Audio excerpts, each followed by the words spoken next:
Баршаңызға қайырлы күн достар, сіздер мен Назерке бүгін сіздерге қазанның қақпағында дайын болатын тандыр нанның рецептімен бөлісемін.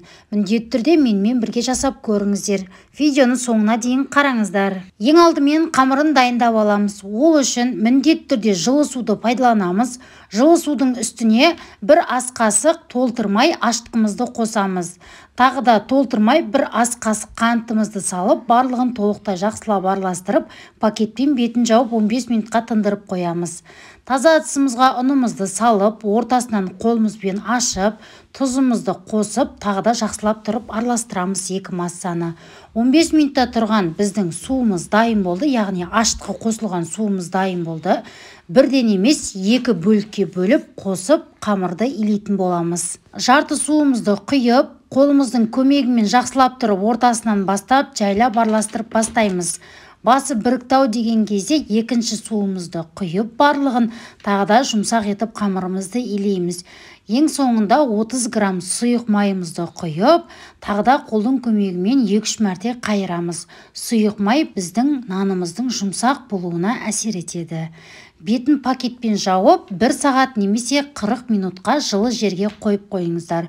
Толықтай қамырымыз көтерілуі керек. Көтерілген қамырымызды міндетті түрде қолдың көмегімен 2 бөлікке бөлеміз. Бізде 2 тандыр нан шығады. Қолдың көмегіне жүгініп, ары-бері қайтарып илейтін боламыз.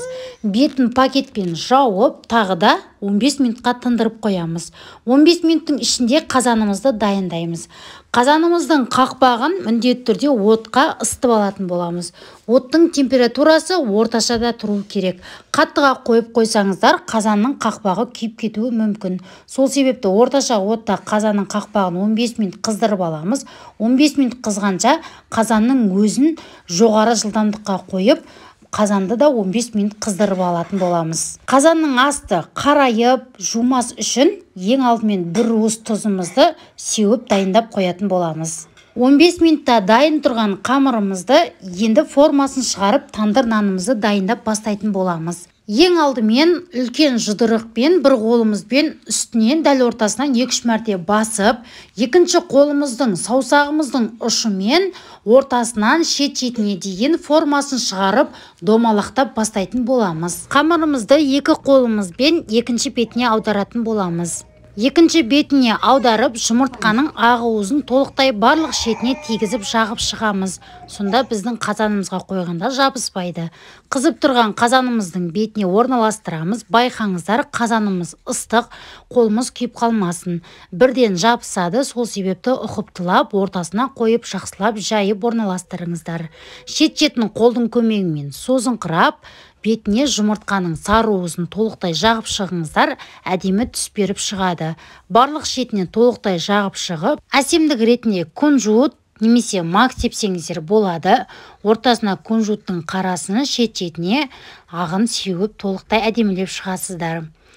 Мүлде түсіп кетпейді, қорықпаңыздар. Қызып тұрған қазанның бетіне толықтай қойып, қазанның қақпағы толықтай жабылғанын қадағалап, қатты қызып тұрған отты осы кезде баяулатып қоямыз.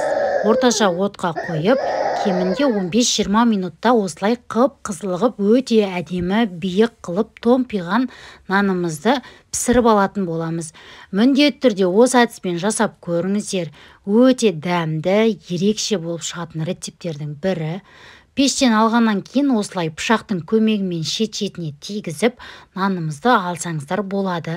Ыстық кезінде алсаңыздар болады. Қолдарыңыз күйіп қалмасын, байқаңыздар. Өте жұмсақ, асты үсті піскен, және де қалың биік болып піскен нанымыз хрустящий, сырты іші жұмсақ болып шығады. Жасап көріңіздер. Пешке піскен наннан әлде қайда дәмдірек болып шығатын бұл рецепт сіздерге ұнайды деген ойдамын. Егер рецепт ұнап жатса, каналыма жазылып қолдап қоюды ұмытпаңыздар. Және пісіп шыққан қазанымыздың асты осылай күймейді. Бірсыпыра сумен жуып алсаңыздар, тап-таза болып шығады. Ешқандай күйіп кетпейді. Сондықтан уайымдаудың қажеті жоқ. Бірсыпыра тұзымызды сеуіп қойсаңыздар болды. Егер осы видео ұнап жатса достар, каналыма жазылып, мені қолдап, осы видеоның астына өзіңіздің пікіріңізді, ойыңызды, алдағы уақытта қандай рецептер күтесіз жаза кетіңіз. Сіздермен болған Назерке, сау болыңыздар.